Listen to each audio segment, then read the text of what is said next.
Welcome to the Swanton Village Board of Trustees regular meeting for Monday, 9 September 2024. I will be chairing the meeting for tonight. I'm Susie Kelleher. So I called you to order.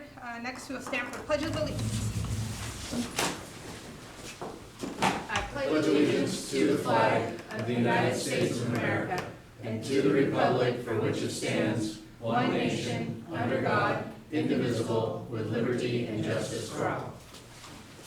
Thank you. All right, item number 3, agenda review. Anybody have anything to add? Diane? Number 7 will be taken off the agenda tonight.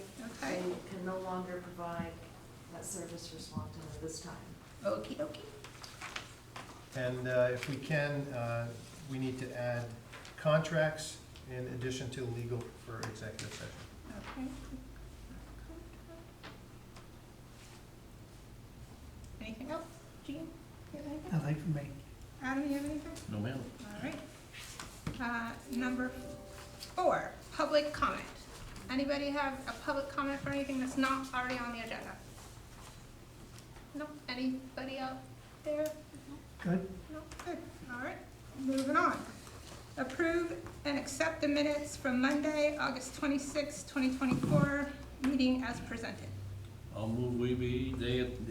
move that we approve the minutes from Monday, August 26, 2024 as presented. I have a motion. Do I have a second? Yes, you do. All in favor say aye. Aye. Aye. All opposed say nay. Motion passed.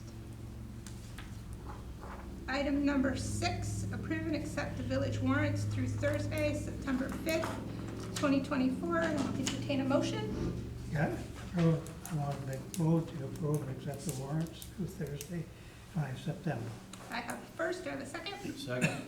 All in favor say aye. Aye. Aye. All opposed? Ayes have it. Number 8, discussion with the town of Highgate regarding Highgate Water Wastewater Extension Project. Do you or Sharon want to kick that off? I'm not, I didn't want to. The 4 of you can come up to the table. Let's get some better chairs here. You can take my desk. Those good, or you want the fancier Oh, ones? we're good. Come on, it's only the best for Highgate. Whatever. All right. Come on, Ben. Hello, I don't think I met some of you. I'm Vern. I'm the chair of the Swanton Select Board. All right. I think you all know Sharon. Yep. Mary Vice, and Ben is the new guy, Hello. doing a heck of a job. Welcome overall. So I drove by it today. I guess we broke ground last week. September 2nd. Yep, this week, sometime this week. It's the first time I've been by it. But the water and sewer is going towards the airport. Long planned program that we've had going back since.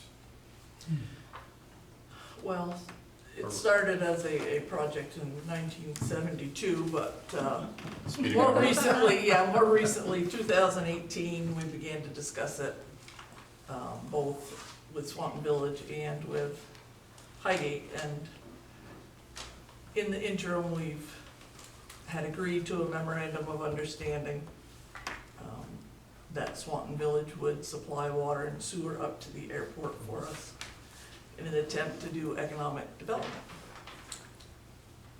And that's going to include bringing drinkable, potable water to the existing hangars up there. And some of them, I guess, are getting it, some are not. I think 2 weeks ago, we sent out a letter to all the owners about hookup. They have the option to hook up now, which is going to be the cheaper option versus in the future when we have to redig again. It's not going to be as cheap, so now would be the time. The ultimate goal is, and part of the way it was sold to the town when we had to do the bond vote, was the back 20 or so acres or so was planned for an industrial park. It's for economic development once the airport got bigger, which bigger as in it's not getting a bigger footprint, but we extended the runway, well, the FAA extended the runway, another 4-year project, got done this year. So I think we've had, I was told by Cliff Coy the other day, our first jet traffic in there in many, many decades. So that's what the extra 1,000 feet of runway is for. And turboprops, so small FedEx type UPS airplanes can come in there, that kind of thing. That's gonna require warehousing for whatever they wanna do. We have, I'm not sure if I can talk about it, we've had, just since the runway got extended, was briefed earlier in the week, some pretty big nationally well-known companies are looking to get a footprint here. We're not gonna be Burlington, we'll never be Burlington, we're not, We don't want you to be Burlington. we don't have the We footprint. want you to be Highgate. Yeah, we wanna be Highgate, we wanna stay small, local, it still brings some good paying jobs, to the town. And the surrounding area, not just our town, your town, everybody will benefit, so. That's where we're at right now with that. The water and sewer, like I said, is going in, and I think it's not gonna be done until, We'll be done until May 30th, and Okay. then we'll assume that another month of testing and making sure everything is kosher, both on Swanton Village end and our end. So I expect, hopefully by July 1st, everyone who was interested in having water and sewer up there will actually have it. So the airport's very excited, the state is excited. We'd like to personally invite all of you to come to our groundbreaking ceremony, even though we've already broken ground, which is, that's not true.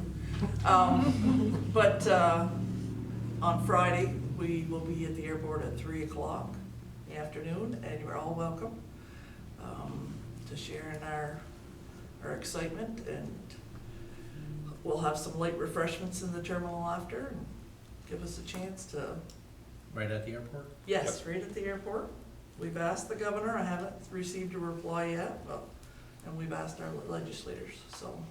it's gonna be 84 degrees, no rain, so there's no excuse not to go. Too hot. Agreed. Yeah, too hot, okay, yeah, too hot. Yeah, so it should be a nice day. That's great, really. We can't do it without town of Swan. That's what it's for. Yep.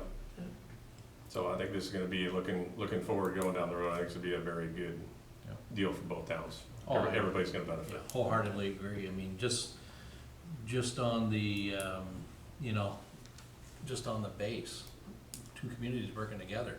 Yeah. How cool is that? That is cool. You know, how cool is that? It's a model for the rest of the state and the rest of the country. Yeah, Two communities can work together. Guess what, folks? We did it, you know? It's like the hot dog to the bun, Yeah, right? exactly. Can't have one without the other, it just doesn't Yeah, work. exactly. Yep. Yep. So, The potential for the existing customers who live there to be able to connect to that in the future if they want, because they've called for years, Yeah. asking if we would ever extend that line. So there's potential for that, Yep. and they'll be so happy. Have good yeah, water. that's awesome, yeah. I mean, this is a great venture. You know, one couldn't do it without the other, you know? We couldn't do it without you, you couldn't do it without us, and it's a great partnership. You know, it just goes to show. Absolutely. So, going forward, like to keep open line of communication in case there's any issues, because obviously there'll be some issues that pop up, you never know, we're not thinking about them right now, but something will. So, we got an open door, I got an open door policy, I think the rest of the board and Sharon, same thing. So anytime something pops up, let's nip it in the bud, as they say, Yeah, not let it fester absolutely. kind of thing if something comes up. Yep, and same here. I mean, Bill's here, we're available by phone, so, Awesome. you know. So one of the things that is the going forward part is the town of Highgate would like to ask the trustees whether you would be willing to take over that infrastructure. For us, it means setting up a billing system, setting up invoicing, paying you for the water, paying you for the repairs and the maintenance, things that we don't have the current ability to do. So, I know this was talked about before when Reg was here, and I think, Diane, you may have been in on the conversation with Yeah. Shelley and Heidi about would you ever consider taking over that infrastructure? It won't have any debt, it'll be debt-free when we finish. So we think that hopefully it would be a good deal for you, and Highgate would get what they want out of it, which would be the economic development and the larger tax grand list. So that would be something that we'd like you to consider. And take what time you need, but Do you want to entertain need to entertain a motion, or do you want to table this for discussion? Or do you want to have a discussion? Give me a Yeah, I motion. think, we All need right, to have, give- we need to have How discussion. about you give me a motion, get a second, then we have discussion. So I'll move that we have discussion on assuming Oh, the infrastructure going to the airport and Highgate. First, I have a second. I will second the motion with a comment that I think is a good idea. I think we have the expertise, you don't, and for the appropriate consideration. Okay, so I have a first and a second, all in favor? Aye. Aye. All right, discussion. So he thinks it's a great idea, because we have the infrastructure, and Agreed? agreed? And agreed. I think your point of contact would be Bill, Yes. please. Yep. And of course, any other department head that's needed. Do I need a further motion on that, Mr. Bell, or am I good? No, there's a whole lot of in-between we're leaving out, so, no, I think you keep the dialogue open, and sooner rather than later, I recommend we do an MOU. Yeah. The general rule is that if we were to take it over within the whole industry, is it's 1 year after your completion date. The question is, who does all the billing and all of that other stuff in that 1 year? So that's where the MOU comes in. So even if that MOU is brought before the trustees, and it's just a mechanism to bridge the gap for that 1 year, that puts the responsibility on us, not on you. We do have the infrastructure. We can do it. I had to look at Diane and see if I was getting the eyeballs, but it looks pretty good. So I think that would protect both entities, just a simple MOU, and then a discussion moving forward from there. All right. Yeah, I hopefully it have gives lots you more customers and more, I'm assuming the rates will be the same as our. They've Yes. adopted already. yes, we have Yeah. adopted your, Oh, our rate structure, yes. Yep. Keep it simple. Yeah, yeah, your ordinances have all been adopted by the town of Highgate for that section, so. Really? That's good. Well, we're trying to think You're ahead a moving little. ahead. Great. That eliminates one question already. yeah. But to Jean's point, you know, we have the infrastructure, we have the billing, expertise, people. it only makes sense. Yep. Absolutely. So, you know, I would say let's get the MOU to Bill, let's get it all signed off, you know, Yeah. whatever, if we need legal to take a look at it, whatever, if not, great. And do It's you even want to better. start that paperwork? Yes, I have started that Okay, already. all right. I haven't Okay. finished yet, but I have started the Okay, process. All right. Perfect. I had spoken to Bill before, so I had a little bit of an in. Yeah, right. Yes. Sure. That's Get good. some of the Yeah. I's dotted and T's crossed. So, yeah, I think we're good. We'll wait for the MOU to come across our desk and I think we'll move ahead. Okay. Yep. All right. Is there any further discussion? Just, thank you. As you said, we couldn't do it without Swanton Village. Thank you. Thank you. And Great vice project. versa, Yeah. you know. I appreciate it. It's, again, it's refreshing that communities can work together and get along and, you know, make a difference for the overall community. Absolutely. You know, it's huge, you know, I wish more communities could do it. Hopefully we're a model for the state. Absolutely. Hopefully. So, but no, thank you. I would like to leave you some Habitat for Aviation Oh, Yeah. flyers. All right. Miss Beth White is doing a fabulous job teaching specifically women Thank you. aviation. And they're building a plane on Sundays from 10 to 5. That if you wanted to stop by, it's pretty impressive, and their program's been recognized nationwide Awesome. and has been on several nationwide programs. Thank you. Very So cool. it's part of what we wanted to accomplish by saying that we're supporting alternative learnings and technical training as options for our young people, not just a straight college path. So, I have an idea. yes, Maybe you can bring some of those flyers up to the high school. They're, yes, they're part of it. I've got a personal in on this. My daughter is part of this. Good, She's actually working with Beth. She's the one that does all the photography. Nice. you have to catch the youngsters. Yeah, they got a lot of high school kids up there, not just from our area. They come from as far away as Shelburne and Charlotte. Oh, Come wow. up here every Sunday to work on the airplane. They've been working on it for about a year. It's starting to be recognizable as an airplane. And like Sharon said, one of the great things about this is not just MVU, this area is gonna offer more than just, I'm looking for the words here, high-tech type stuff, something different to offer in case whatever MVU offers isn't for some kids, this might be the way to go. One of the things that the girls, the ladies, and some of them, there's ladies too that come up here because they have to have teachers, and so they have what's called A&P, airplane and power plant mechanics, come up to steer the girls on how to do the riveting, that kind of thing, put the wings and everything together. So they get all done with this, they're logging hours towards their A&P, which is a very expensive piece of FAA paperwork. And they're getting this basically for free when they're done with this. Part of it is, and I don't know, I think Beth might be the pilot, but when this is done, they're gonna fly it. There's some talk of painting it pink. I think they're in talks with Mattel to see if they could put the Barbie symbol on it, girl power Yeah, kind of thing. So we'll see where it goes, but it's gonna be a pretty neat project when it's done. awesome. And kids are really, really benefiting from it. That is great. Yeah, and like I said, Beth has said, you know, anyone can stop by on a Sunday Yep. afternoon and see what it's all about. It's pretty cool. So just an aside from the wastewater and Yeah. sewer, Yeah. or water and Yeah, sewer. absolutely. Which That's are just two one. very important things. Well, yes, basics. Just one of many things going on at the airport right now, but Yeah. we No, can talk Cool, way more. very cool. Do you guys get briefings from Cliff, Coy, and all that?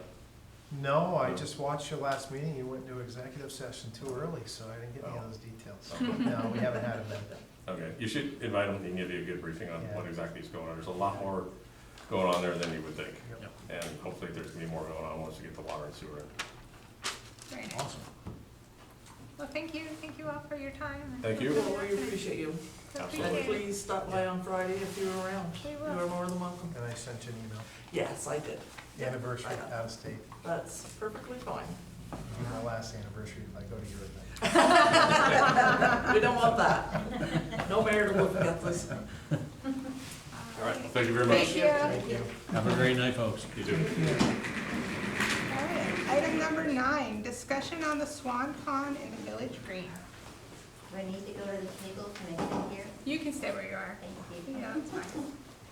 So, at our last meeting, I put in a request for, a diversion of some of the ARPA funds for the Swan Pond, for the liner and the filtration system that came to $15,000.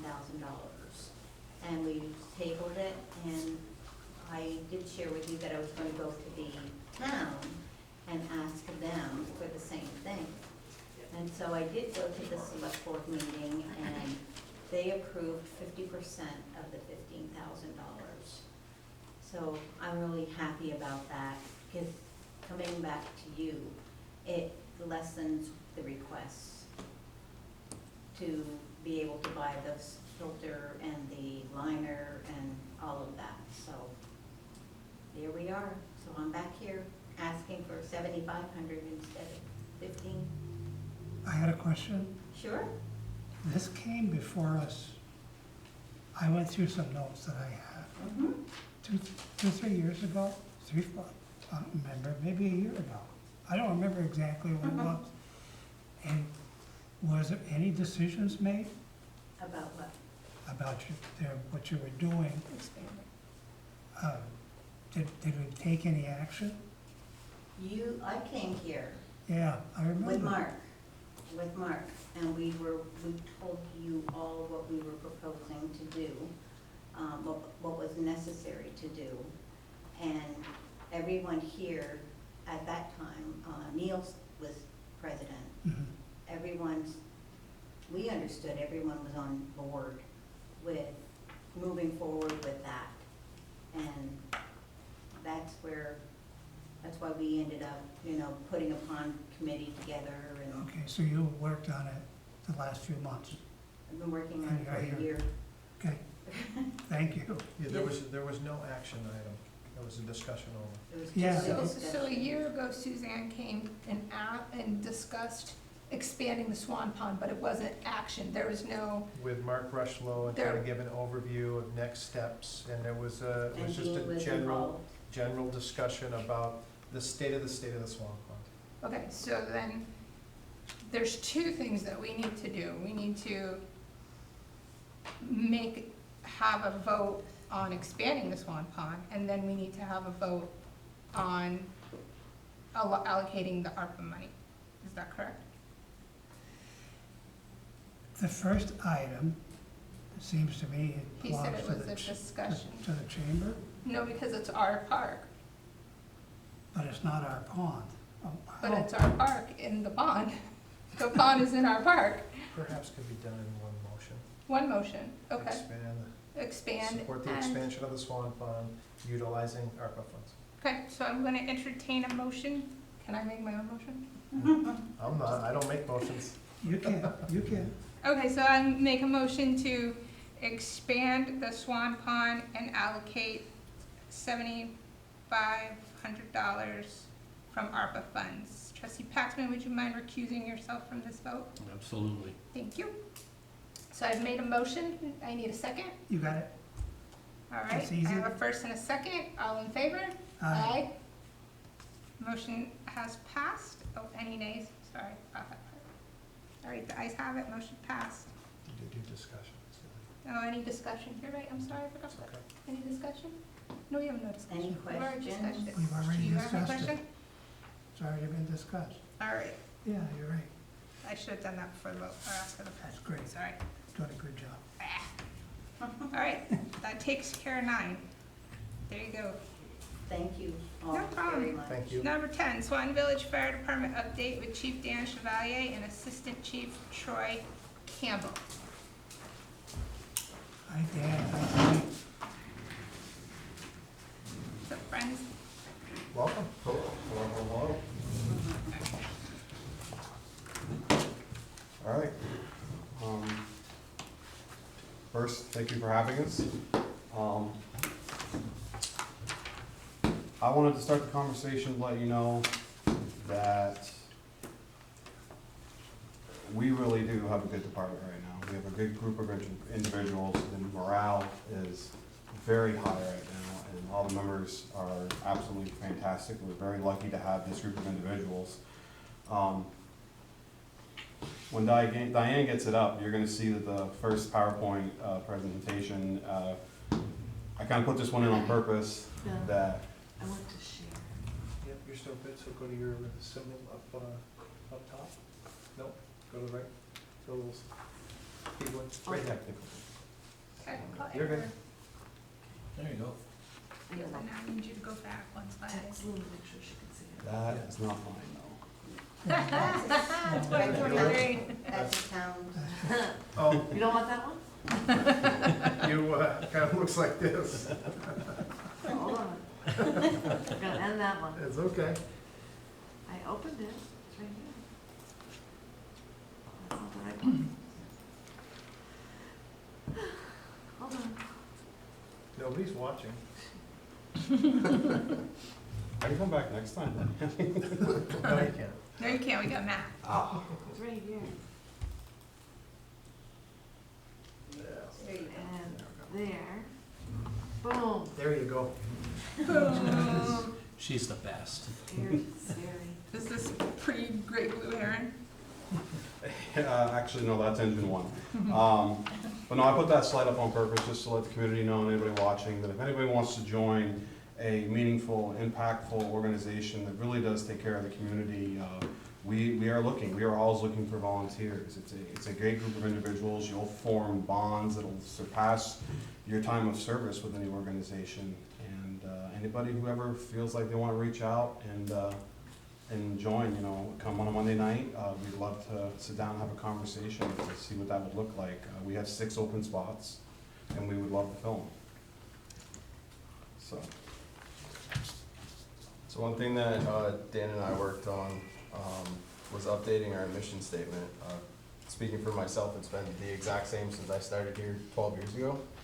and I'm sure it's been the same since before you started, so I'm just gonna read through this real quick. Was it the Swamp same Fire- when your grandpa was here? It probably was, actually. The paper was yellow. Yeah, it was been a while. So we are a unique volunteer paid on-call organization specialized in fire suppression, hazardous material incidences, water rescue emergencies, advanced vehicle extrication, fire prevention, and education. Our mission is to provide a safe, professional, and courteous team that strives to exceed the community's expectations. We are committed to protecting life, property, and all portions of the community from the effects of fire and other emergencies. We assist with medical emergencies whenever called upon to do so. We are prepared for duty, serving with integrity, responding with compassion, and committed to professional excellence. The community of Swanton deserves nothing less. And then we have our SVFD underneath, which signifies for us safety, vigilance, family, and dedication. And we feel like that is a perfect description of our organization. I would agree. Very good. I'm gonna be asking, either Lynn or Diane to put this on the Facebook page as well, so when people pull up the website, this is what they're gonna see, along with hopefully some other stuff that we're gonna add, so that Perfect. people can actually see what we're about. We currently have 25 total members. We have 15 of those, which are firefighter 2 level, which is the highest level certification a firefighter can achieve without becoming an officer. We have 5 firefighter 1, and then 5 that are non-certified. 3 of those 5 are currently going to class to become certified. They are currently in class as we speak.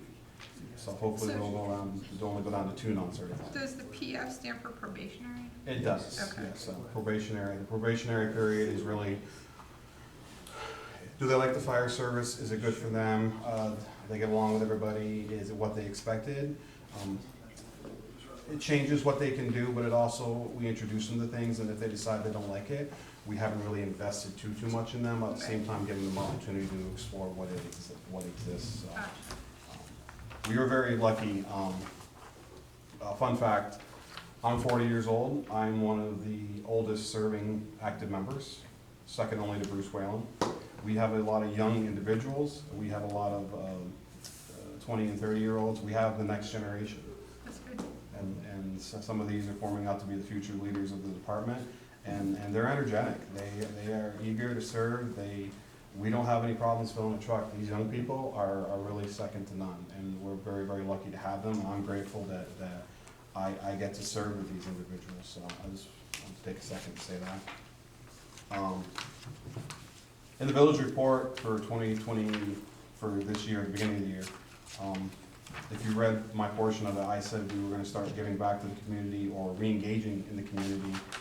Some people have seen that already, but examples of that, the graffiti removal, helping set up the eggs and cleaning up the eggs, planting flowers, and if not planting flowers, moving the supplies, Yeah. and then obviously helping out with the parade and other areas.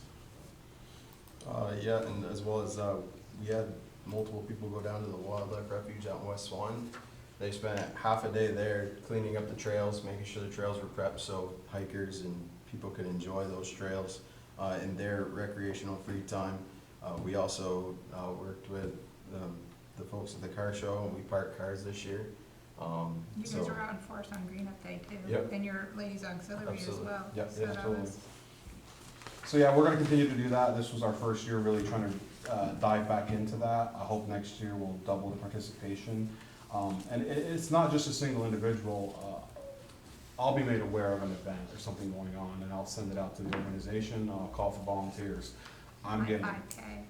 yep. That was very helpful. Thank you. Wait, And some of these can events. we are cover going this part months. again? Can somebody read out loud the last, did somebody win a championship? Yes. Yeah. The girls softball team Oh, championship. MVU softball, that's right. Coached by, what's that guy's name? My wife and my 2 outstanding assistants. Which we would love to do another parade. That was an absolute blast. So maybe if there could be another Oh, championship. relax, it took 30 years. No, like I said, we put the information out to the group, and as a group, you know, we're averaging 5 or 6 volunteers that are coming together and saying, yeah, let's go partake in this, and I hope this grows. I plan on trying to continue this to grow. Troy's been backing me up on it, and it's been working out really good. I think it's good to go out and interact with the community where the red lights aren't on, we're not in gear, and we're not having to tell them, you know, sorry, something bad has happened, so, it's actually been kind of fun. I, just for fun, kept track of the hours that the members dedicated, and so far since when we first started this, which the Easter egg hunt was the first one, the members have accumulated 338 hours of going out in the community and just helping out. I mean, the one resource we have is we do have a lot of members, so going out to help out has been fun. And I think that's something that you promote as well, Absolutely. Yep. you know. That's impressive.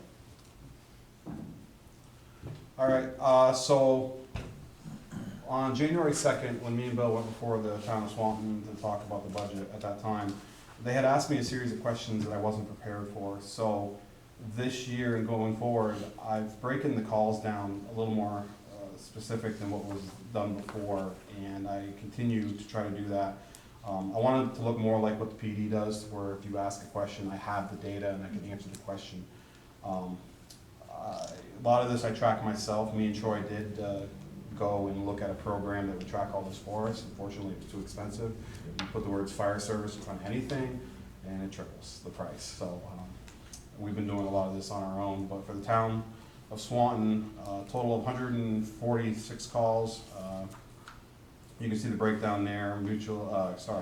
Motor vehicle accidents 58, 4 car fires, fire alarms 17, 3 structure fires, 3 trash, 2 brush, 2 gas leaks, 2 burn complaints, road hazards 20. Unfortunately, with these windstorms lately, it's causing a bigger toll on making sure that we get the roads and cleaned up and power lines down, isolating the hazard areas until line crew can get there, stuff like that. 2 CO calls, 0 hazmat, thank goodness. 12 med assist, 3 good intents. I was asked what a good intent was. A good intent call is where somebody's called us for service, but it's not really an emergency. It's more like a question as to what do you guys think of this, or is this something you guys do? We will go out, we will look at it, be like, yeah, it's not an emergency, but we'd love to help. That's a good intent. It's not an emergency, but it's still an area that we can contribute to that taxpayer's question or assist them in some manner. Boat rescue calls 3, smoke investigations 3, ice water rescues 3. So when you look at the graph, obviously MVAs takes a big chunk of it.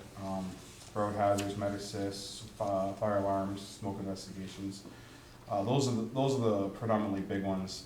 But even the smaller ones, when you go to like structure fires and vehicle fires, those are more labor intensive and those are more of an emergent call, and there may be not as many of them, but it requires more time, more resources, and more members to respond than say a CO call. So even though there's only a small sliver, it's a ton of work. So that's something for us to consider.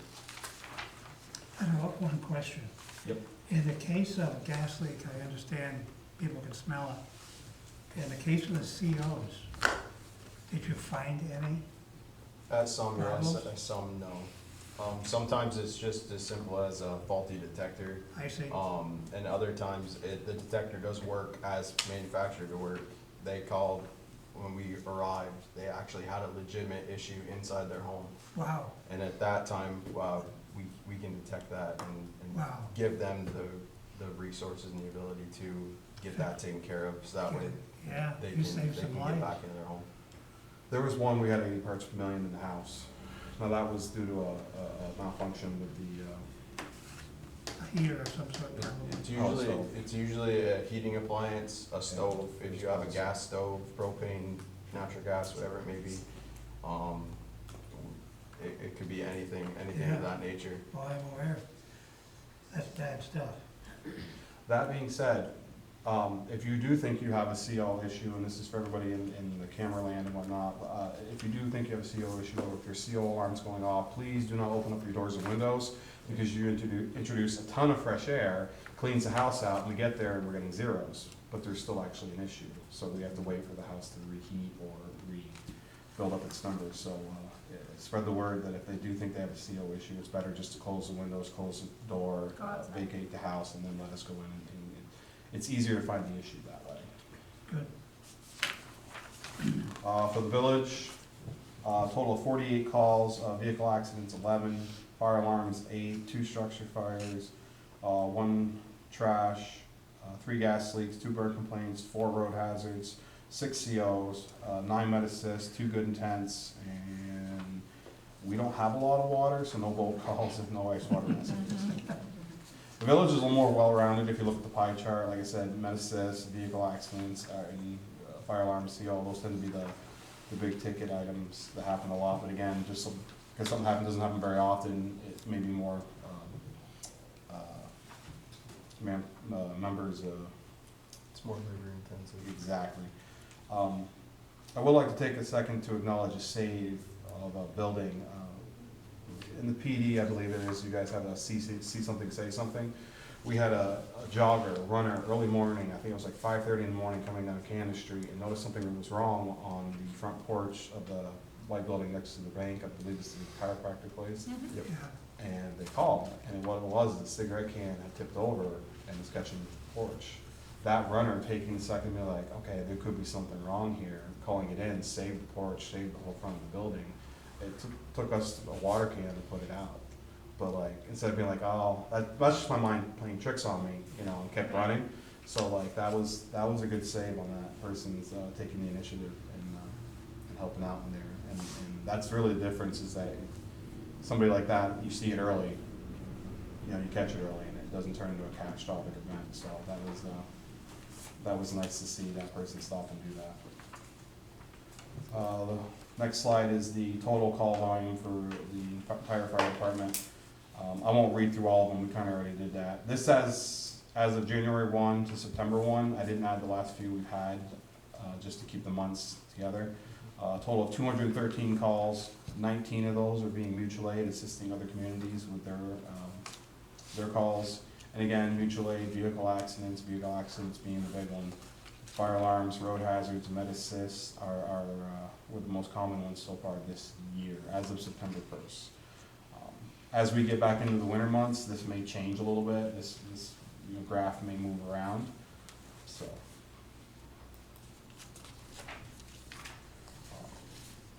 one question we get asked a lot is that people tend to ask us like our busiest hours, or when do we always go out, or you know, who's around when, or whatnot. What you're seeing in front of you is a breakdown. Now, we have a computer program. It's called Active 911. It's linked up with Dispatch. Dispatch will dispatch us on our pagers. Most of you hear it. We heard it tonight through the wall. But they also send out an Active 911, essentially an alert text to our phones in case we don't have our pagers on us, and it works great. The nice thing about Active 911 is it tracks everything. So the graph you're looking at in front of you is Active 911's tracking when the call happens within what day and what hour block. There's other perks to the program, but I wanted to take a second to show everybody this. So Monday from noon to 7 o'clock is usually pretty busy. Tuesday from 4 o'clock to 2100. You can kind of see how the calls land and how they break down. This will change a little bit every year, I imagine. I'd like to get 5 years worth of data to be able to compare year to year. For anybody who asks, okay, so what's your busiest time block this year? It's at 7 o'clock on a Friday.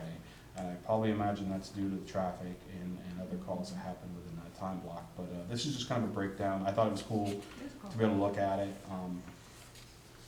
So, I mean, obviously, like I said, the nighttime calls from midnight to 7 o'clock in the morning, they're there, but they're not as predominant as during the daytime ones. The other thing the program does for us with the Active 911 is it tracks our locations and where we're going. Now, Active 911 is based upon the dispatcher's ability to send us an active with a tone. Sometimes dispatch gets crazy busy and they give us a tone that's a guarantee. They won't give us an active. It doesn't happen very often, but it does happen. So if you were to sit down and add up all of these, it wouldn't come out to the 213, just because they may have forgotten to send us one. So like rollover with entrapment, they're busy with getting us, rescue, PD, and all the other resources there that we may not get the active at all. So it does happen a few times. The one you have in front of you is geographically what that looks like. These are calls that we've been to and where they were located. Every dot represents a call, and the darker the dot, the more times we've been there. something the town had asked me was, how many times did we go to Woodstown 207? Well, the only way to figure that out was we had to get 5 people together and go through the binders, the paper copies, and it took us about a week. With this active 911 program, I could now tell you that we went to Woodstown 207 3 times because it's tracking our calls. So that's gonna be nice to ask the question if you guys would ask me, okay, how many times have you gone to First Street and Grand Ave? I can go in. Now, this is a screenshot. If you were to actually go into the program with me, I can pick a dot, pull it up, and it tells me the call, tells me what it was, tells me what the special notes were, and it gives us a point of reference. So, but I think it was cool to show everybody like where we go, how often we go there, and then the true coverage area that's what it takes to cover Swanton.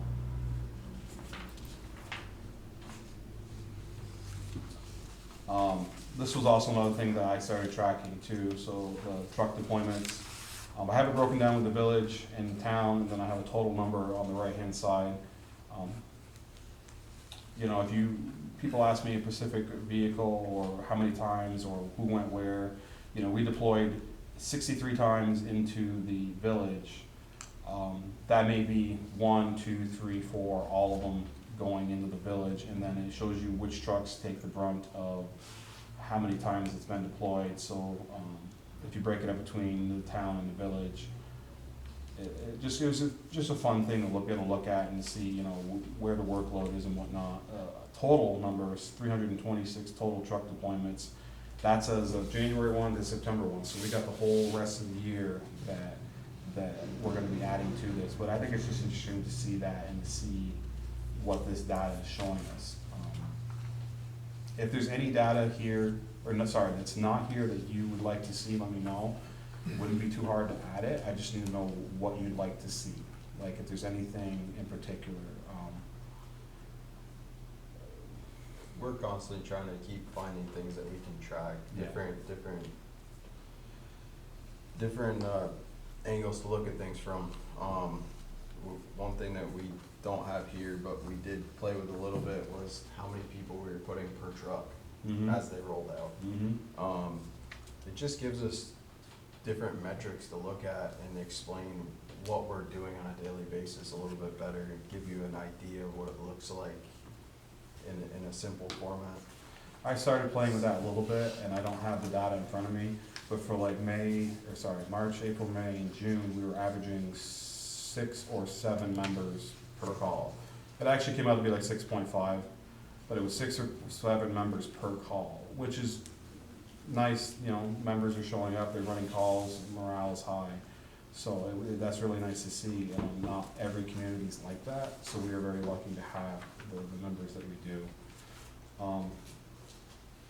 The last slide is, I wanted to just put this out there. So this is my work email. It's easier to get a hold of me through my work email and my work cell phone number. People tend to call the fire station and they'll call Diane, and Diane will forward it to me. I just want to be able to get the information out there that if anybody wanted to contact myself or Troy, that this is our emails, these are our phone numbers, and that it's just easier if they call us direct so we can answer questions, get feedback, comments, concerns, or advice on certain things. We just wanted to be able to put that information out there for everybody to have, because like I said, they call the fire station, they leave a voicemail. Me and Troy may not be in the station for 3-4 days sometimes, and so I just wanted everybody to have that. I think it's important to be able to get a hold of us. And furthermore, for community events that people would like us to help with, or if we're interested in being a part of, by all means. Absolutely. Any questions? Questions? I was wondering if you keep track of the hours the truck is out and the mileage, and what areas, like, do you track the town and do you track the village separately? So as far as the mileage, we keep track of that through every Monday night, we check the mileage on all the trucks when we do our truck checks, making sure that all the equipment is there, everything's in working order. We do that every Monday night when we show up for training. So the mileage gets tracked that way. As far as per call, and use for each call. That's not something that we have tracked or the hours on. As far as probably the hours that were deployed, it would probably take a bit, but it's something we potentially could track. We track the length of the call, because we have to, because of payroll. Tracking it by village or town, I don't know what that would look like. That would be something we'd have to explore, how to break that up. We do track the calls themselves, so like we had a car accident in town, car accident in the village, and we do it that way. And how do you know when to service that engine? Our maintenance department takes care of all of that. We have Lakes Region comes in every year, and they service a lot of that stuff, so we're on a pretty rigorous schedule and whatnot. So I would have to refer to the maintenance department, but they have all that stuff jotted down. It's all done yearly. So do they do that here, or does the truck go somewhere to get there? They come here and do it. Most everything's done in-house. If a truck's gone to outside of the station, it's usually an extensive repair or something of that nature. The Blue Heron with the windshield, that was also done in-house. So we're very fortunate to be able to do a lot of stuff with the stuff parked here. There's a couple times the trucks will go to Albert to Bill Getz. He's pretty close, so that works out great for us. So when we have to do stuff with the engines and stuff like that.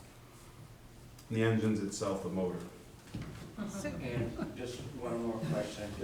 Does every truck get used at least once, is it on a rotation, or does the truck Alan, that was actually? on the slide. So I can answer the call this way. It's call dependent. So I'll give you an example of that, is that we don't take the ladder to grass fires. So if we got like 10 grass fires, the ladder would be not one that we would deploy. So it's call dependent. So we go wherever the need is. It's hard to say that we take a truck just to roll a truck, but I will say, given the slide, apologies. Like 3 back. Yeah, every truck gets used, and it gets used quite a bit. Even if it's not a lot in the village, you can compare the numbers to that in town, so that's the breakdown of the deployment right there. Yeah, so you try to use every unit, so Absolutely. it doesn't sit, right? Absolutely. Oh, yeah, I mean, yeah, when you break it down to our SOPs and what we've learned works good for the community and the quality that they expect from us, yeah, you give me a call, I can ramble off the SOG that we require to make an adequate call to make sure that they're getting what they're supposed to be getting for the call. So, commercial building is a ladder and 2 engines. A residential out in the town is a ladder engine and 2 the water supply trucks.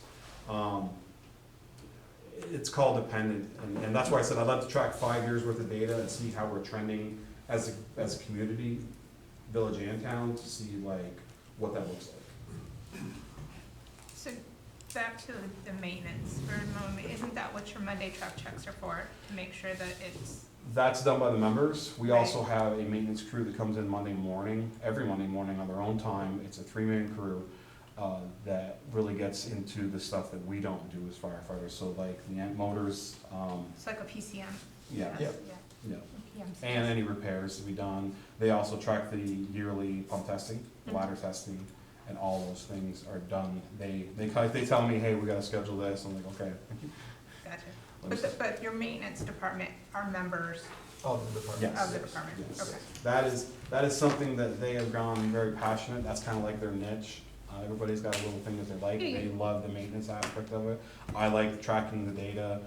Troy likes training. So we all have our own categories that we like to excel in. Yeah, absolutely. And that's all volunteer time as well? Yep. All Correct. that maintenance time. 100%. The only thing we get paid for are the calls themselves. So from the time of tone to the time the call ends, that is the only time we are on payroll. Everything else, 100%, to include the training of the 3 members tonight that are gone to Fairfax, is on their own time. Yep. And that's gonna be a minimum of at least 3 hours tonight, if not longer. Wow. All right, is there anything else? Siobhan? Hi, Siobhan Cooper. Everybody here knows me. I don't think I've met you. I'm Siobhan Cooper. Nice to meet you. You said something about when a call comes in, it's nice 6 people show up or whatever. I don't know anything about the management of the fire station, so I'm not gonna pretend, but my curiosity is just, is there a set regulation of a minimum you need for to show up on each call or a maximum? Or That we set, that just in general for firefighting, is it? if you get into the ISO rating, which affects the insurance of everything in Swanton, New York's fire rating, they typically, if you go into that, it's like 4 people for an engine, and there's that kind of stuff as well.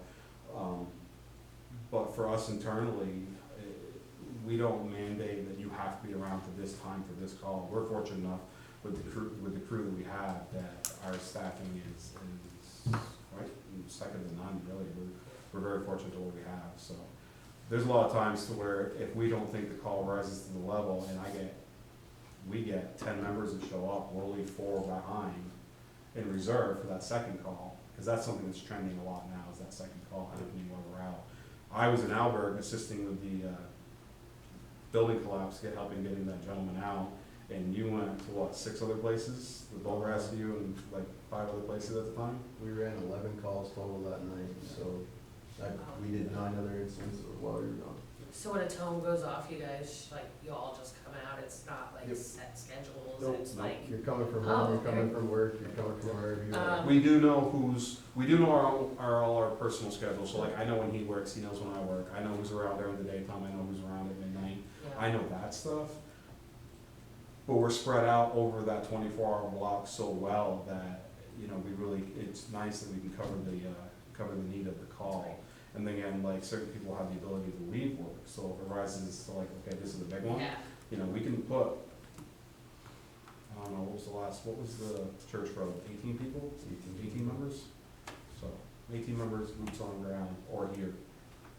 And that number that he shared was 6.5 or whatever it is. That's all the calls that we ran for the month, everybody that ran those calls, and that was just the average per call that it broke down. You can have one where it was 6 people, and it might have been a CO alarm or a fire alarm. Are you talking about the 300 number that you said about When logging the hours? when he was talking about the 6.5 people per call, Oh, okay. that was the average per call. That was the average. It doesn't mean that there's not a month where we have multiple big incidences Yeah. where there are 18 people, it'll inflate that number much larger, but it's not exact replication of. We recently had a car fire up in 105, apologies, I don't remember the date. It's not part of the data because it happened after September 1st. We had 9 members, boots on ground, which that one was legit because the gas tank ruptured. I just want to say one other thing you should mention, the haunted drives for that. See, I wasn't sure I was gonna mention that because that's the auxiliary, but, We'll shout them out, because Now that's. you have to. Now you have. Yes, that's fair. So the, ladies auxiliary is doing a haunted drive-through again, they haven't done it, apologies, they haven't done it I think last year, but they will be doing the drive-through again up at Field Days. We participate as our own individuals, but we do support them in that. It's a great haunted drive-through if you don't wanna walk through a corn maze, riding in your vehicle. It's a lot of fun, a lot of people like it, so if you get a chance to go online and check it out, they are still looking for volunteers, but it really is a unique haunted thing, and if you see me there and you can figure out which one's me, you win a prize, because I will be there, but I will not be looking like this. Fantastic. It'll be improvement, actually. And so we're gonna stick with you guys for item 11. Thank you for the update, by the way. Yes, thank you. Thank Okay. Well done. The Swanton Village Fire Department requests permission to purchase rescue jacks. And Diane, it's the last slide. Thank you. Before we go into that, Troy wanted to. So I'm for sorry. anybody that did not recognize the trophy cases that are now Oh. lovely put out here for everybody to see, those are from inside the fire station. I think it's been a shame that for many years they've been hidden and the community couldn't see them. So there's a lot of memorabilia from over the years. Some of it, we were looking through it, it's 60, 70, 80 years old, if not further. So for community members to be able to come in here for any reason and go through and look at those trophy caches and you know, hey, that's my grandfather, or, hey, you know, I know this person. It's pretty special for the community to be able to do that, and I think it's right that the community has access to it instead of it being locked up in the fire system. The logbook that is at the bottom of the case that's displayed is from 1936. We went through it, we read it. There's a lot of names in there, like you said, grandfathers and people that we were like, wow, that was pretty cool. So, yeah, we just wanted to let the community get a chance to look at it. It was cool for us to look at it, but nobody was seeing it on our side, so we wanted to share that with the community. You still have Thank the you. old trucks on the green. What's that? The old fire engine. The Persh? Yes, Yes. yes, the Persh is in storage currently, yeah. Heated storage. All right. Which one of you wants to begin with this? Okay, we did talk to Fire Medic Supply Company. Our rep is Kevin O'Brien. One thing that Dan and I looked at, and we're always looking at, is trying to improve what we have. We currently have rescue jacks, and that's what you're looking at here. These are a much more updated version. They're a lot more user-friendly. The one problem that we found with ours over the years is it's a pin system. When you're in the heat of the moment, it's dark out, it's raining, whatever it may be, and you have to have those pins for them to work. You know, you're fumbling around with the equipment, trying to get it set up, and you lose that pin, you can't use it. So these don't have a pin system. It is a wheel locking system. This is something that Dan and I got to see in person. Talking to Kevin about it, these rescue jacks are rated for 6,000. and ours are only rated for 4, and that's for lifting ability. For anybody that doesn't know, these are used to lift or stabilize a vehicle at a car accident. It allows us to be able to extricate or do whatever we need to get that patient out of the vehicle safely. Gives a solid platform so nothing can happen to them while they're inside. So we did our research on them, and we asking. So the selling points for us for these, and the reason we'd like to pursue these, was the fact that they are pinless, they are very user-friendly, and you can actually deploy these quicker than you can, say, the older style ones. Nobody can tell me how old ours are. Nope. That's how old they are. We even asked the manufacturer, nobody could give us a number. I know they're over 14 years old. So at that point, the question became, are they even safe to use? There's no inspection for these. There's a visual one, but other than that, after being 14 years old and being deployed for years, we thought it was time to see if it was possible to upgrade to the next level of the ones that are out there. And again, these are pinless. These are somewhat unique, and that's why you're not seeing 3 different sets to be displayed here, because a lot of the other sets still require pins. And we found that when you lose the pins in the grass on the interstate, you don't find it again. Now, we've gone as far as to buy spare pins, but that requires going back to the engine. It's more time the patient is spent in the vehicle. These have a level of uniqueness, so that's why we're asking for these specifically and not going in a broader, outlook as to other different ones. So we would like to purchase a set of these. This is a match set to the ones we have. Size-wise, yeah. But again, it's got higher lifting power. Theoretically, 18-wheeler on a car, which given the 18-wheeler traffic isn't inconceivable. Ours won't lift the back of the 18-wheeler. Now, we would call TDI anyways, or some other local, but it's gonna take them a minute to get there. These will lift the back end of an 18-wheeler and give us maybe that 2 inches it takes to do the difference of moving the roof, opening the door, and getting the patient out, versus waiting however long it takes to get additional resource there. It's not a guarantee every time, but it puts us in the best situation to advance the extrication for patient care. So. Dan, what's the difference between the Apex 2-car Deluxe and the Apex 4-point Deluxe kit? The number of rescue jacks. Yep. Oh, So what we do now is we have these split up. We have 3 on one truck, 3 on another truck. So theoretically, you have 2 calls at the same time. They're both being deployed so that if you get there, you can handle both. If only one call comes out, both trucks with rescue jacks goes to the only one call, and we have all 6 there. Okay.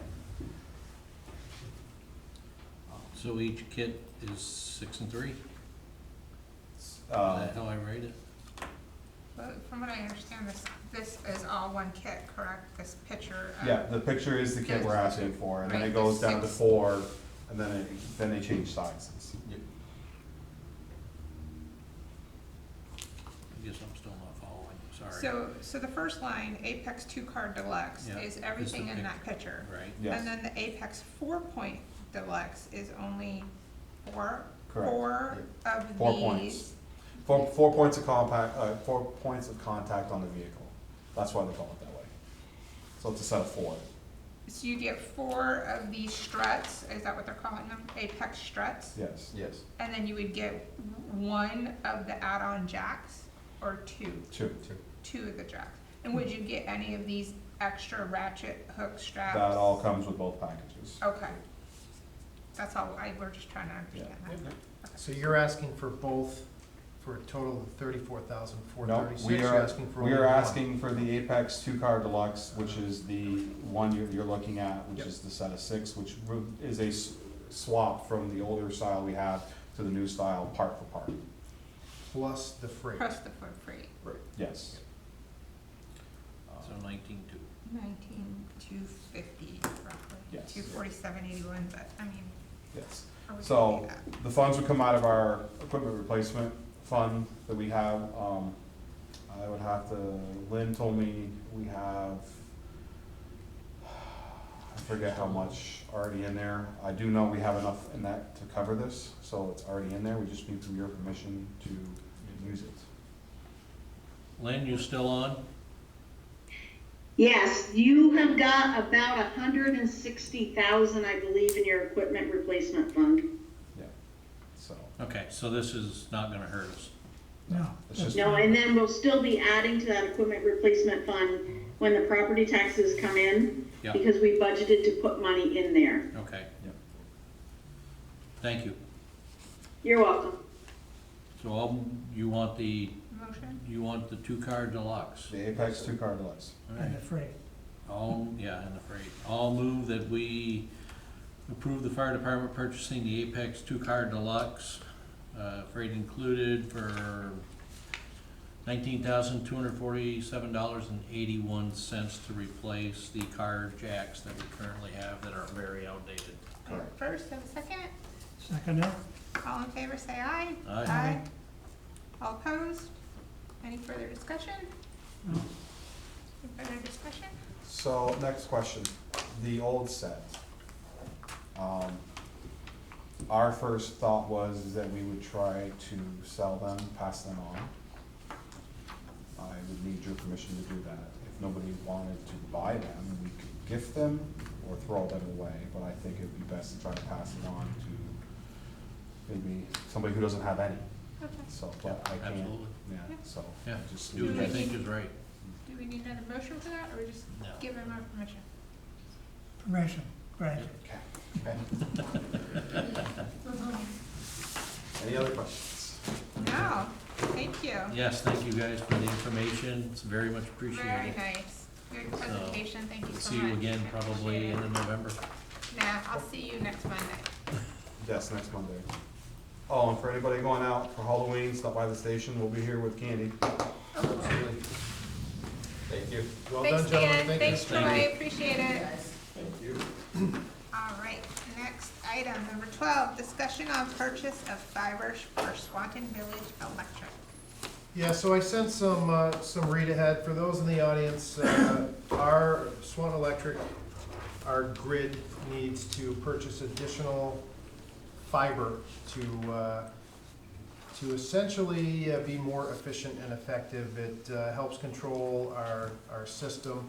I am not an engineer, I am certainly not an electrician, but it allows you to do all kinds of different things that will enhance our capabilities, whether they're switches, SCADA system, and things like that. So It's kind of a long time getting to where we are, but Crossbow Communications was the only organization that came back with a quote. Everyone else is really hesitant to operate within a grid network. So it's one thing to put up fiber on a utility pole that's connected to nothing, but this is very much part of our system. So Crossbow Communications came up with a quote, and it's about a 14-week lead time. So this is 15,000 feet of 72 count fiber installed with a whole bunch of other things included, and the total price is, now I have to add it up, shame on me for not For adding both, this for together. both of these, it's. 117, thank you, I don't have it here in front of me. 117,777. Yes, 7, what? 7. 3 sevens? That's 4 of them, Gotcha. yeah. Four of that's them. creepy. That'll be 6. So the other enhancement for this is, while we're doing this to enhance the capabilities of Swanton Electric, the other massive benefit downstream, probably next spring, is if you have fiber everywhere in your system, or where we then have fiber, you can tie into that for your security and surveillance. Much cheaper, much more effective, because you can then actually have it where we can have it on our phones for certain personnel. We can have it real time up at Hydro, so it's observed 24/7. So we're kind of weak right now for the camera. We're very strong with our current security in our enterprises, so wastewater, water, reservoir, places like that. So we need to make some enhancements, and this will really allow us to build off what we have now for critical need, and it'll make it much easier to do it. Our hope is that this fiber can be installed this year. It's not that likely. 14-week lead time, and no one likes to do fiber in cold weather. So it might be spring, even for the installation of the fiber. We'll keep people posted on that. Can I have a question? If this is gonna go towards Don Bell's pump station? Yes. Will we be able to get it across the bridge to the dump? Yeah. Okay. Yeah, it goes that far. Perfect. Yep. Question. Oh, you have a question? Oh, okay. Alan. Al Turner, I got a question. The fund for that would come from Swanton Electric, Swanton Electric. correct. Enterprise fund. And how much was it again? 117,777. Wow, money. A lot of money. Yeah, I mean, critical need, we're talking about the ability to communicate with the devices that we have out there. I mean, there's really Like, a little bit behind with our switches and things like that. do you have an example of what that would help with, Power outages, detailing where they are, just talking to our SCADA system. so it's like a tracking system? It's many things. Fiber allows the system to communicate more rapidly and quickly, because you put your devices on that fiber, and that fiber is what transports, whether there's power outages, you're not relying on cellular. It has the ability at massive speed to communicate within your system. And that's my uneducated way of saying it. I mean, I an electrical understand. engineer would explain it differently, but. I understand fiber, and I know what it's used for. Yeah. It's a communication device, but I just need to know how is it gonna help us? Is it, give me some examples. Is it just communication? Is it just gonna be, hey, there's a fire here, or there's a line down there? No, it's relays and switches. I would have to follow up with you. I'm not gonna try to do a deeper dive than that, because that's not my position here. I would have to, I'll have you sit down with Al Mosier, and he can give you some details. Okay. So my assumption is this is something that Al and Dwayne have already said that is critical for them. This was created by Al Mosier, our electrical engineer, Okay. reviewed by Lynn and by Dwayne Kuchar, our Perfect. head lineman. So yeah, the ask, to be clear, the ask is not coming from Bill, the village No, manager. I know it's not. The ask is I'm coming just- from Swanton Electric Department. I'm just, Yes, yeah. yes. So with the technology changes that we have, you need to upgrade your system to be able to keep up. Yeah, we're Yeah. going to automated metering soon. It's our ability to monitor our system and respond based on all of these technology enhancements are gonna increase the way we do business. Just the speed, the identification of power outages, our ability to respond.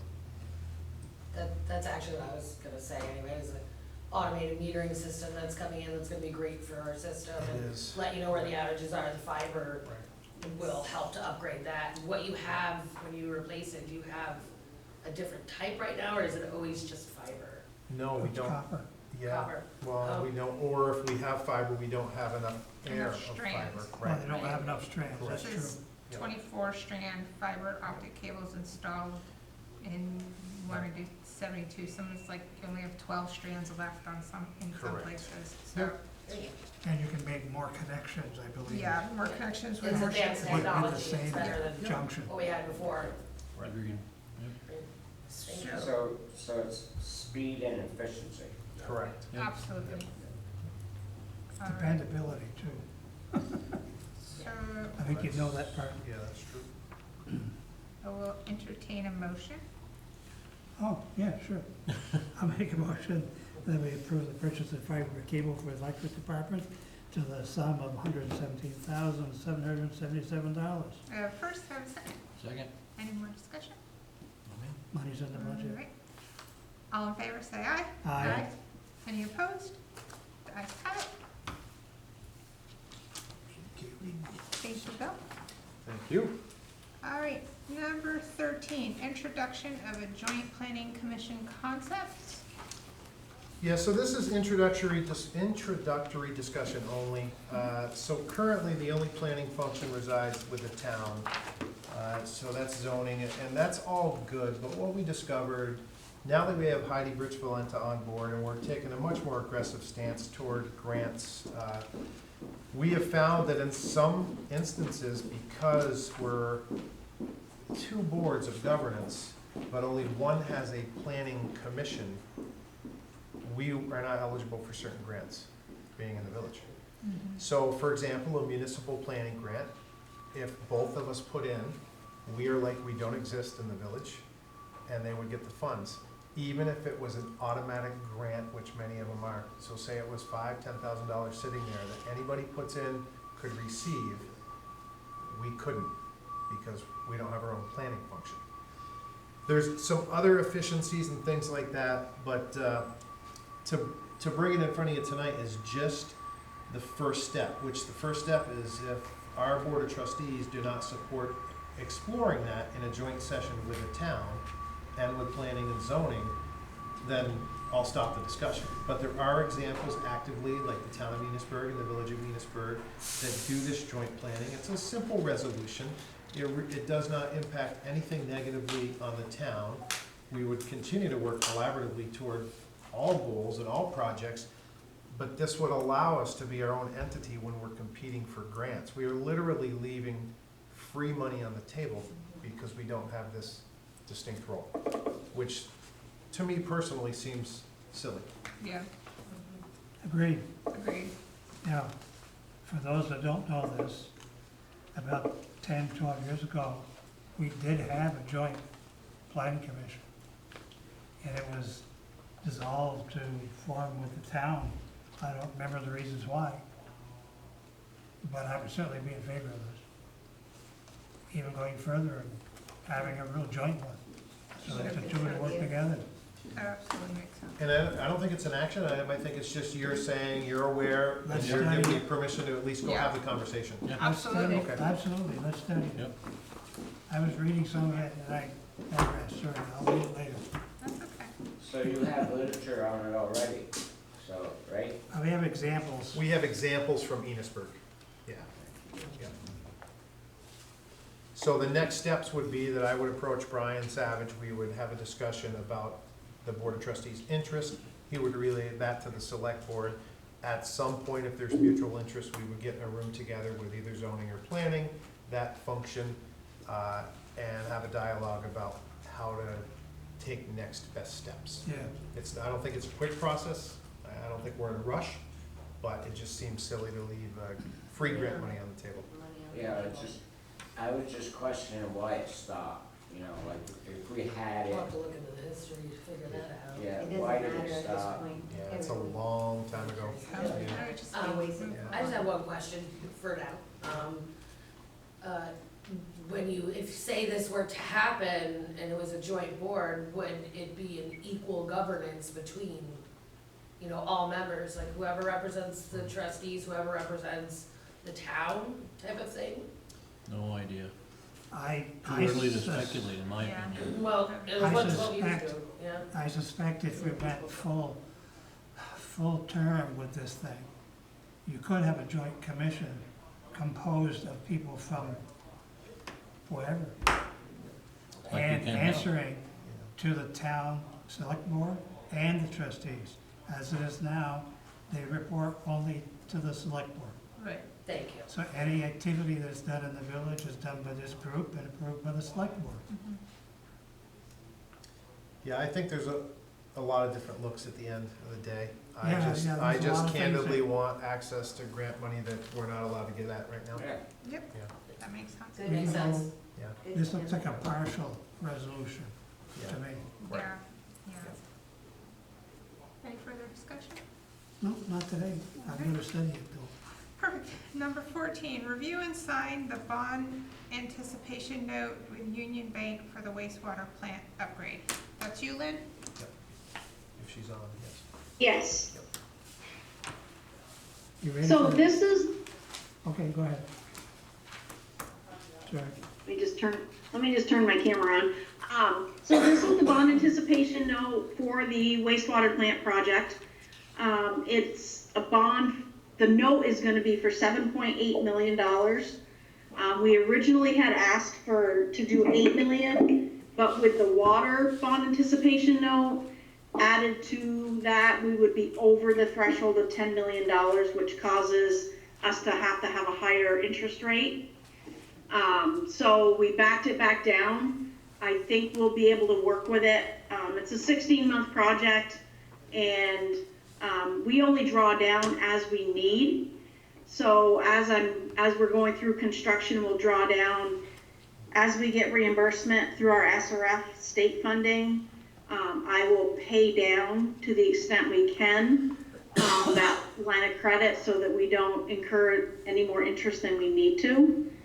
But right now, the permanent long-term financing has not been signed off on by the bond bank yet. So we're waiting on those documents for you. But this is the interim financing on the project, which the project has started. Right now, we are a few $100,000 into it between engineering and buying the centrifuge and stuff that we took out of operating funds, and have been reimbursed for some of that so far through the planning grants.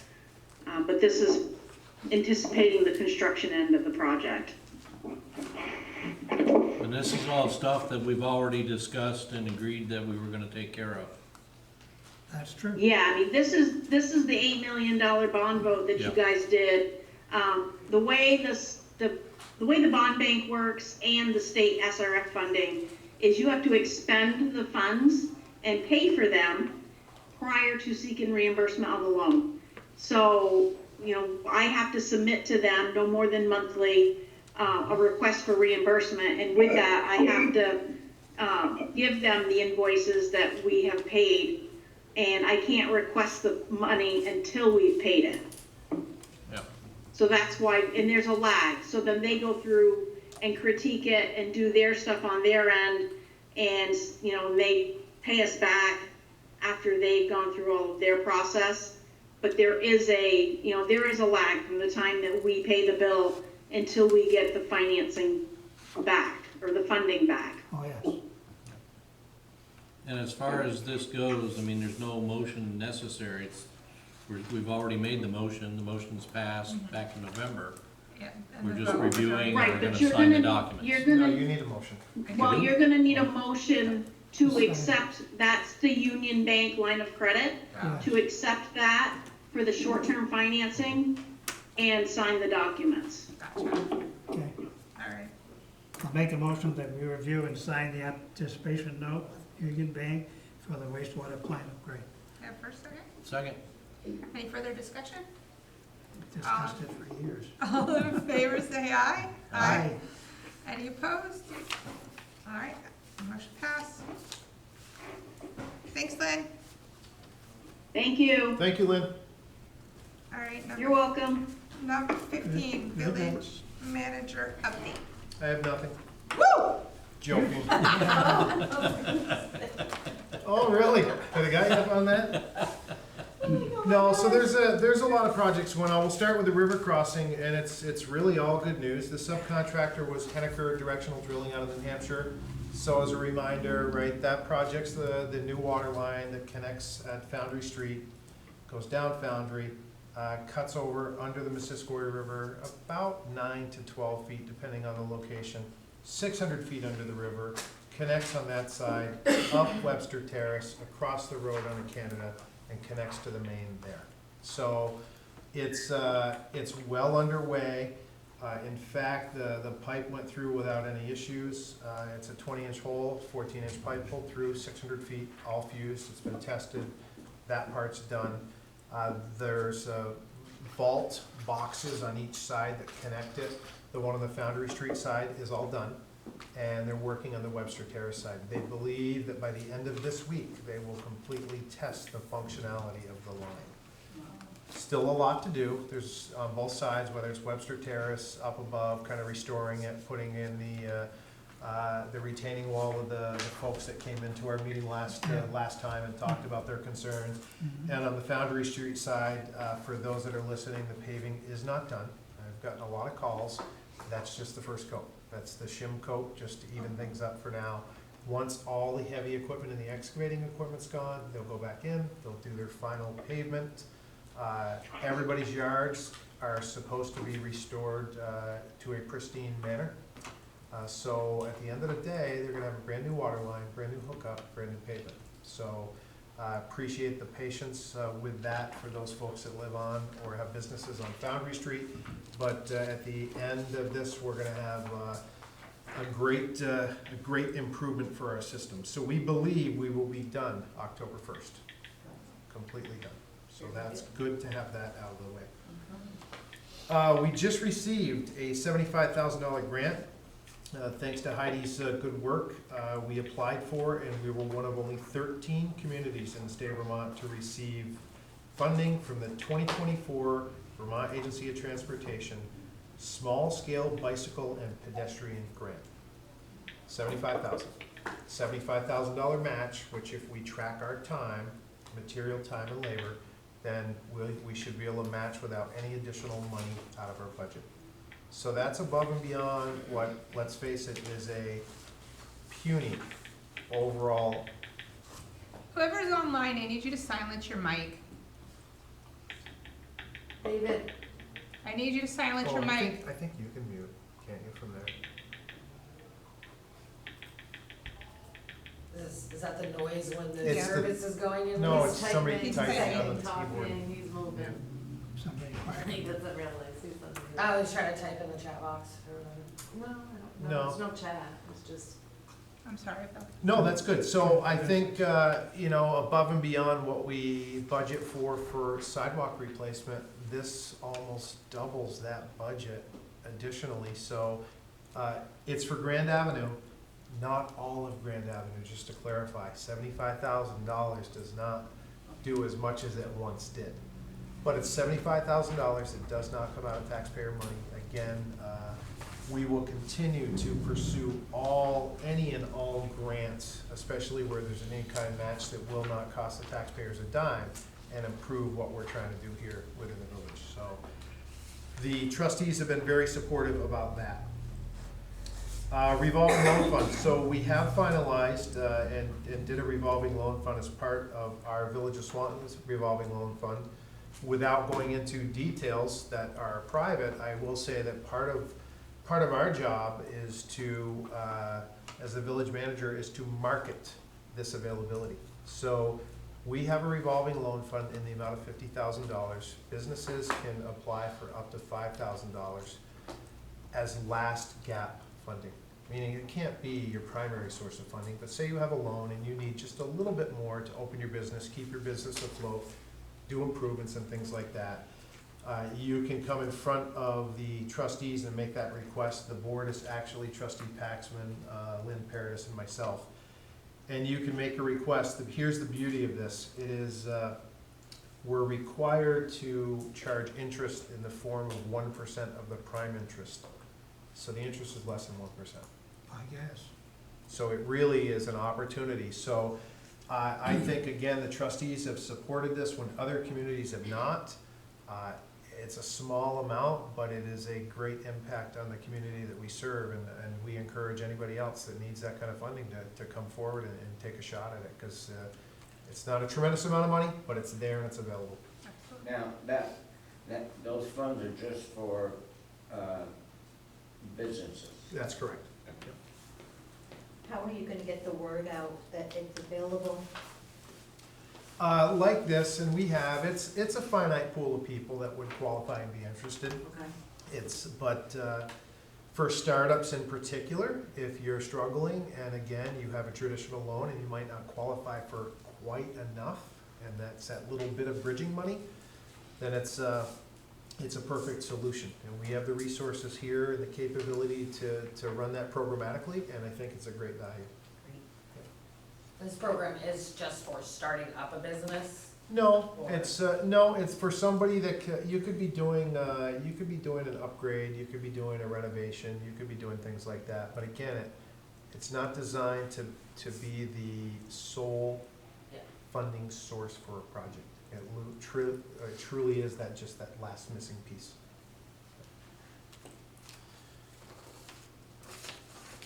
Page 2, Diane, page 2. So just a reminder, we're having some continual problems. No trespassing, no camping overnight on the village property. So we're seeing it again. And it's just a reminder for those folks at first will be just asked to leave. They'll be given a no trespass order. If they come back, they'll be cited into court. But we're seeing it, in particular, the paths down off Foundry Street. Quite a run there. Again, we're not doing it to not avail those folks of any resources. In fact, when the police contact them, they do offer all available resources, and they're there not to arrest them, especially the first time. It's a gentle reminder to not be there. We've had some minor thefts of construction equipment from the GW Tetro crew at Foundry Street throughout this project. It's happened a couple times, so we want to make sure that doesn't continue to happen. So we're doing an increased police presence in that area. Yeah. Is that problem only in that area in Swan, or is there more areas? No, I think in Swanton it's probably broader than that. In the village, that's our primary area because it's kind of out of the way. So it's a quieter spot. Are people camping there, you're saying? Like, Yeah, they're staying there? full Like out. there's homeless people like living there, et cetera? I don't know their status. They're just camping on property that they're not allowed to camp on. So Oh, so it could be people like fishing and then they just camp there and, No, this is people that are housing there. okay. That are not there on fishing So excursions. can I ask, just for distinction, Yeah. we hear about a lot of this in St. Albans now. People are worried because there's an encampment near the town school. And I don't know what it is, the tent city that was there was taken down, but it was, what are the legal standings there for kicking people off of public property, but also owned by the village, property? Do you know what I mean? The distinction is if somebody called us and they're a private owner of a residence and said, these people don't have permission. Oh, they're on private No, property. not in this No. case. I thought you asked what the distinction was between private and Oh. public. For us, it's quite simple. There's an ordinance and you're not allowed to camp overnight in any of our parks. Oh, okay. It's liability. Yep. Yeah, I understand. I get Yeah. it. I just wanted to, like, why it happens one place but not necessarily another. Now I'm gonna do research and see if there's an ordinance in St. Albans or what's going on there. Yep. So you might have seen something on our social media pages, in particular Facebook. There's a lead service inventory, so we, just like anyone else who owns a public water system, are required by the federal and state government by October 16th to go out and to determine what the service inventory is. What they're looking at is where the water comes into your house. So if this is the water line and this is the wall, right on the other side of the wall inside your house, we're trying to determine, per the law, working with Aldrich and Elliott, if you have a lead service, because lead is obviously bad. So our team was out tonight working on that. We're gonna be out multiple times. They're looking for 100% feedback and verification of whether it's copper, lead, or galvanized pipe, or if it's really antiquated, it could be something else, by this date. So we have 4 or 5 weeks left. Yep. They came to my house tonight. I heard, actually. Yes, I heard they went to your, 1989. I heard they went to your neighbors as well. yes. Yes. Yeah. What was that Nice thing? guys. Built 1989 or newer Yes. is no They're lead, exempt. so you're good. Yeah.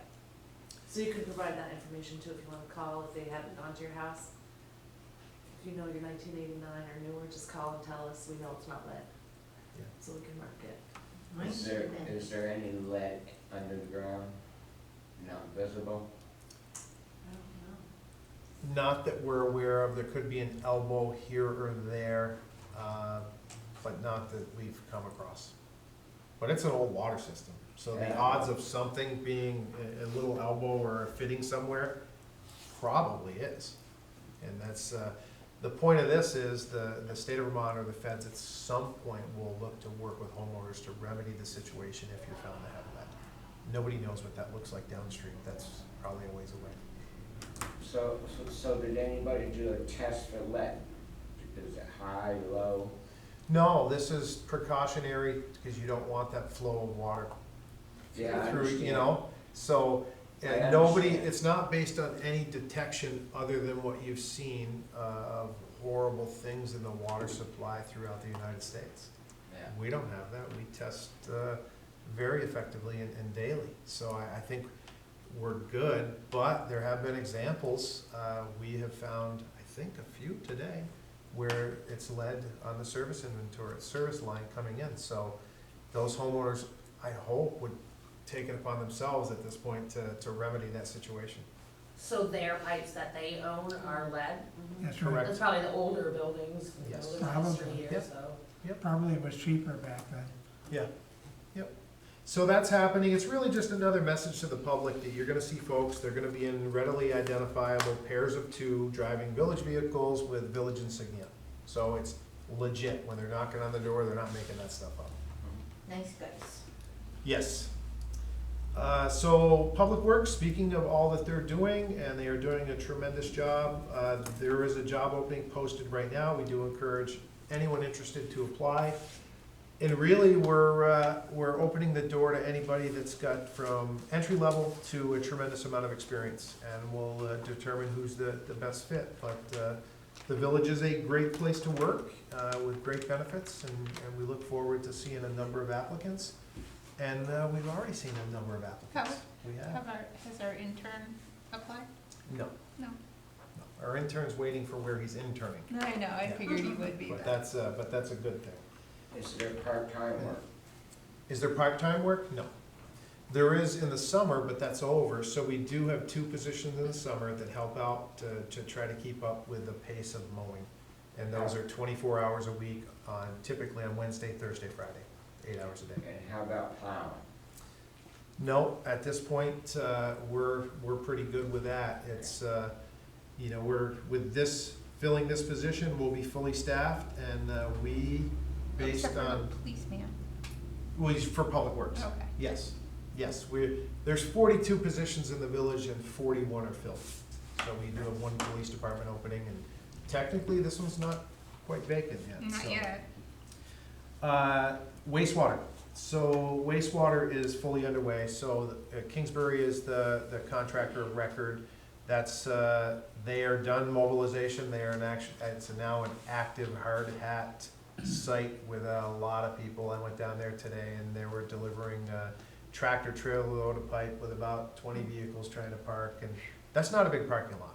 So I guess not. that was something to see. Again, tremendous ways to go. We only have 15 and a half months left, and then that will be done. It's a long-term project. It's complicated, so. I wanted to discuss a little bit, we've talked about this before. I think the Board of Trustees is aware that we were one of the communities in Vermont that signed on to the Attorney General's lawsuit for opioids against Big Pharma. So we have had several series of fundings that are now in the queue, which must be used for a very specific use.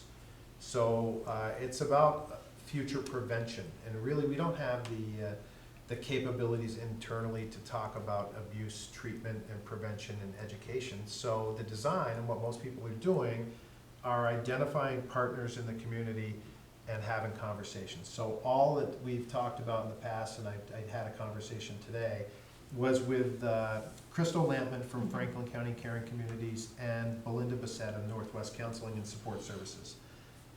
So the total amount of money is $20,000. All I've asked them to do is consider creating a program that meets the parameters and then come back with a proposal that we can present to all of you for an action item and further discussion about the best way we can educate our youth with a concentration on the village and town of Swanton. And then, of course, it's education. They'll expand that same effort to Franklin County. So that's the game plan. And Lynn, I'm not sure if you know, are we due for another little bit of funding, 3,000 or 5,000 more, or is this over? We are still getting funding. I'm not exactly sure how much is left, but this is a multi-year payment schedule that we've been getting. So we got quite a chunk so far this year. We had some last year. So we've still got more coming over and above this 20. So they think within about a month they can come up with something that's fairly comprehensive. And again, it's local education, and it's exactly what it's designed for.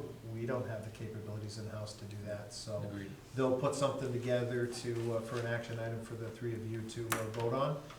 And if you want them to come in person, they can, or Zoom, either one. So.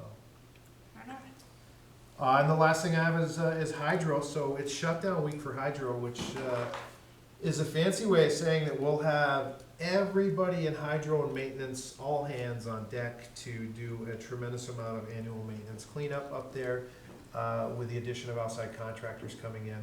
So unit 1, 2, 3, and 4 are shut down. The big penstock, the straw that feeds the water to the turbines, is empty. It's empty? It's empty. So Wednesday's the day at 10 o'clock, trustees, if you want to go in and take a tour from 10 to noon, because they do have a lot of contractors coming in. But during that time, I met with Dan today, and that's the best time to get up there. I'm gonna definitely leave jeans up. We won't go in the bladder, because we don't have time for that, but we can do the penstock, the surge tank, the wiki gates, all that fancy stuff you hear me talk about. Yeah. So, The tower. yes, surge tank, tower, yep. So we'll do that. It's probably gonna be more like 7 days shut down, because they got some contractors that have to do some stuff over the weekend. Our goal is to go back online at some point early next week. Of course, we are meeting minimum flow legal requirements. Unit 5 and that penstock are active and going 200 CFS daily, regularly through that. So, and that's not a problem with the amount of water that we've had coming down. So Right. we're losing a little bit of generation, but you have to shut down to maintain. So that's, there is an incredible amount of activity going on right now in the little village of Swanton. Absolutely. That's all I have. Thank you very much. Can I ask a question, kind of going back a little bit, because you're on a roll and I don't want to interrupt you, you're doing good. I get that way. Down to the ordinance of people camping and et cetera, trespassing, you say when you need to have people removed, the Yep. officers come. Yep. What kind of, because people want to know, what do you do for them, et cetera, like what information and resources do you give to people that need to skedaddle? Well, some don't require resources, they're just there. Yeah. And they're there trespassing, say at night. That's as simple as, sir, ma'am, you're not allowed to be here, you need to leave, and they leave. And that's the last time we see them. And then it escalates from there. There's people that are told that they have to leave, they leave. Sometimes they come back despite that. The next level is a trespass order. During all those conversations, Chief Sullivan's great about this. Those wraparound services we talk about all the time. We know there's people out there that are struggling. We respect that. Everything we approach with is with empathy and compassion. And that dialogue needs to be a discussion about how you doing. So, and that can go a million different ways, as you know. It depends Yeah. on what they need and what they're suffering from, but those resources are offered all the time. Whether or not people accept those, it can be as simple as, we can help, this just happened the other day, we can help you pack your stuff up, we can put it in the truck, we can help you where you need to go. So there's, every example is different. And I don't wanna give people the impression we're being overrun. This is not that, but we're seeing much more of it than we were. More of an uptick. For sure. Yeah. Rumors and truths have come out about Burlington shipping people from Burlington up to St. Albans. I'm not exactly, I haven't quite found out exactly who it is, but I heard an organization's name was doing it, but it's, you know, I personally just feel like St. Albans is already strapped as it is, and has been with their shelters and resources and shipping them here, you know, that will trickle here, people will think, and it's good to know that there's an ordinance and that they could get in trouble, because we don't want people to necessarily have to be in that position or get in trouble, but we also have to protect the assets. Is there a time that the public parks, like Marble Mill, closes, like the Swanton Beach is like closed at dusk? Yeah, Swanton Beach, actually, the sign is a little bit later than probably the ordinance. We did that for a reason. It was 10. And then. Because it's a beach. Yeah, yeah. And what time is it for? I think they're all generally 10 o'clock. I think that's what the ordinance is. I think it's 11. It could be 11. I'm pretty sure it's 11. Oh, it's 11, and we did the other beach earlier because of the massive amount of complaints that we got from the people that were trying to live there in the summer. Yeah.